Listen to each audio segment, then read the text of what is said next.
দক্ষিণ কোরিয়া এমন একটি দেশ যেখানে মানুষের চিন্তা ও জীবনধারা বিশ্বের অন্যান্য দেশ থেকে বেশ ভিন্ন।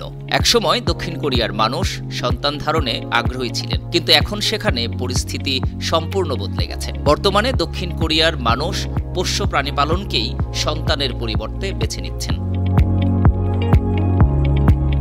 2022 সালে দক্ষিণ কোরিয়ার জন্মহার রেকর্ড 0.78% নেমে এসেছে। এই হার বিশ্বে সবচেয়ে কম। জন্মহার এতটাই কমে গেছে যে সেটি এখন দেশের জাতীয় সংকট হিসেবে বিবেচিত। এই পরিস্থিতি সামাল দিতে দক্ষিণ কোরিয়ার সরকার বিভিন্ন উদ্যোগ নিচ্ছে, যেমন সন্তান নিলে আর্থিক সাহায্য, কর ছাড় সহ নানা স্কিম ঘোষণা করেছে, কিন্তু তাতে খুব একটা পরিবর্তন আসছে না। একই সাথে সেখানে বিয়ের প্রবণতাও দিন দিন কমছে। এটি সে দেশের সরকারের জন্য আরেকটি চিন্তার কারণ হয়ে উঠেছে। তবে একটি বিষয় লক্ষণীয়, তা হলো পোষ্য প্রাণী পালনের প্রতি মানুষের আগ্রহ বাড়ছে।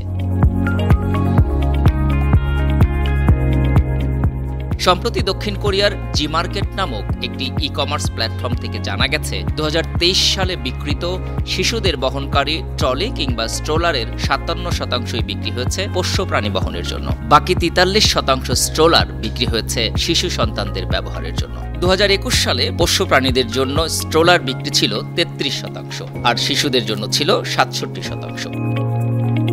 এই পরিবর্তনই প্রমাণ করে যে সন্তান না নিয়ে পোষ্য প্রাণীকেই সঙ্গী হিসেবে বেছে নিচ্ছেন দক্ষিণ কোরিয়ার মানুষ।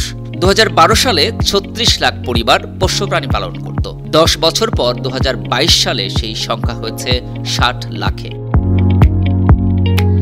দক্ষিণ কোরিয়ার প্রেসিডেন্ট ইয়ন সুক ইয়োল জন্মহার বাড়াতে এই সংকটকে ন্যাশনাল ইমার্জেন্সি হিসেবে ঘোষণা করেছেন। সন্তান নিলে বিভিন্ন সুবিধা দেওয়ার পরও সে দেশের মানুষ পোষ্য প্রাণী পালনের প্রতি বেশি আগ্রহী হয়ে উঠেছেন। সবশেষ পরিসংখ্যান অনুযায়ী দক্ষিণ কোরিয়ায় এখন মোট জনসংখ্যা 5,17,590 জন। তাদের মধ্যে 2,58,14,137 জন পুরুষ এবং 2,59,03,453 জন নারী।